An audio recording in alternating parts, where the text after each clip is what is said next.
She wanted a first-class rescue. I offered her a way home out of kindness.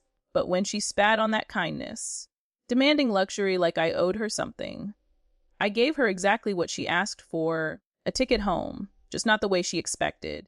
Because when entitlement meets generosity, justice takes the scenic route. If you've ever helped someone who turned around and treated you like a fool, you're going to love this one. Hit that subscribe button, drop a like, and tell me in the comments, what's the most satisfying revenge you've ever seen play out? Because this one's about how a single act of pettiness turned into poetic justice during the pandemic. When COVID hit, the world went silent. Airports became ghost towns, borders slammed shut, and suddenly, being on the wrong side of the map felt like being trapped on another planet. At that time, my wife and I were living in Hong Kong, both working abroad. We'd spent years building a little life there, saving carefully, budgeting smartly, and we were planning to fly home to South Africa for the Easter holidays. But when the lockdowns hit, everything changed overnight. Flights were canceled, restrictions doubled, and the whole world seemed to shrink. Now, if you've ever lived abroad, you know how it feels. You're part of a little expat community. We look out for each other. And that community became a lifeline when COVID hit. People were stranded everywhere. Some just arrived in China or Hong Kong for work or study, only to find themselves broke, confused, and desperate to get home. And because my wife and I were in a stable position, we decided to help. We didn't post about it. We didn't brag. We just quietly paid it forward. We helped 10 people get home, booking flights, arranging logistics, checking schedules. And we told everyone the same thing. No need to pay us back. Just get home safe. Most people did repay us eventually, but that wasn't the point. What mattered was helping people who truly needed it. And then came Mel. Let's call her that, because her real name doesn't matter anymore. But her attitude, oh, that mattered. Mel was in Beijing, stuck and desperate to return to South Africa. She reached out through the expat group, saying she couldn't afford a ticket.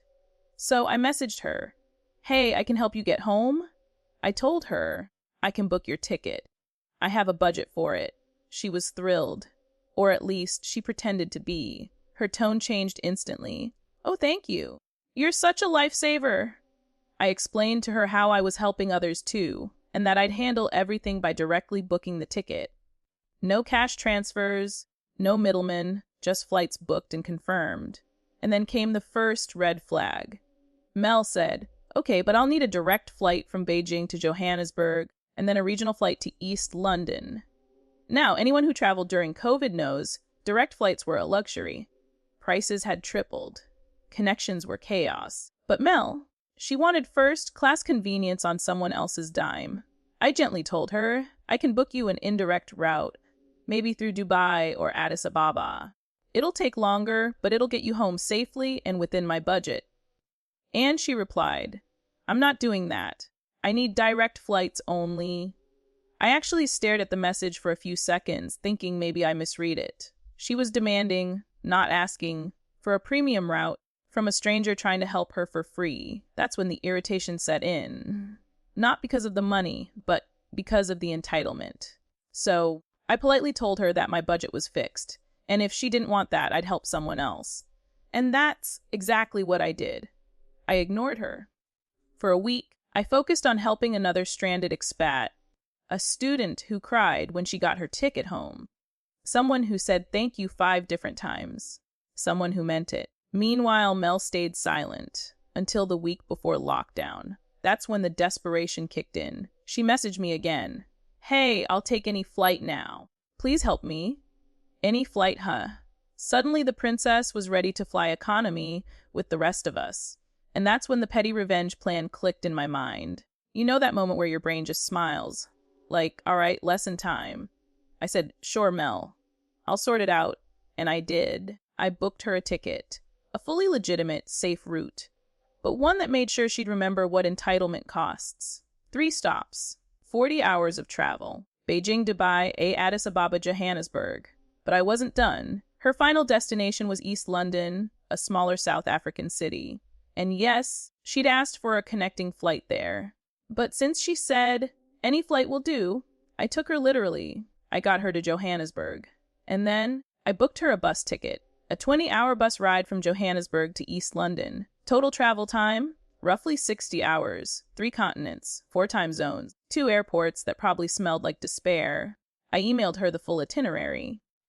"Everything's set," I said cheerfully. "You're good to go." The next few days were glorious, because Mel decided to text her misery to me, every step of the way. First message, "These layovers are insane. Why didn't you just book a direct flight?" Second message, "I'm exhausted.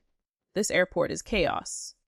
And then, after she landed in Johannesburg, the grand finale, "What the hell is this? Why is there a bus ticket here?"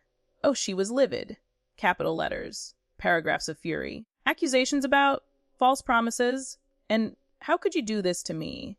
I didn't even reply. I just let her messages pile up like unsent apologies. She took that bus ride, 20 long, uncomfortable, sticky hours, through the flat plains of South Africa, sitting next to strangers, with too much time to think about how a little gratitude could have changed everything.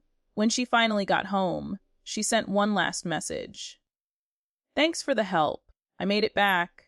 That's all she said. But the tone, it wasn't thankful. It was defeated. And that's when I realized sometimes the best revenge isn't loud or cruel. It's poetic. It's giving someone exactly what they asked for and letting the universe handle the rest. Because here's the thing. Mel wasn't a villain. She was just one of those people who thought kindness was a currency she could manipulate. But when kindness meets entitlement, the result isn't generosity, it's exhaustion. So my revenge wasn't about punishing her. It was about reclaiming peace, about sending a quiet message that respect goes both ways. She didn't pay me back. Not that I expected her to, but I'd say the universe made sure she worked off that debt in layovers and bus miles. And honestly, I slept beautifully that night. I later told the story to a few friends in the expat group. They laughed so hard they almost cried. "Dude, you didn't. You made her take the bus." Oh, I did. And to this day, whenever someone acts entitled after being offered help, I remember Mel's 60-hour odyssey home. Every single connection, every delay, every moment of discomfort she earned by saying, "It's direct or nothing." Well, she got something, a journey that taught her humility one layover at a time. Sometimes revenge doesn't need rage. It just needs patience and a little creativity. Because in life, people forget that kindness is voluntary, but respect, that's the price of it. Outro kale to AC Taiwan, 25 seconds. So what do you think? Was that petty or was it perfect justice? Let me know in the comments below. And if you've ever dealt with someone who didn't appreciate your kindness, hit that like button and subscribe for more stories where karma takes the long way home. Because here on Money Mastery Hub, we believe generosity is powerful, but so is poetic revenge.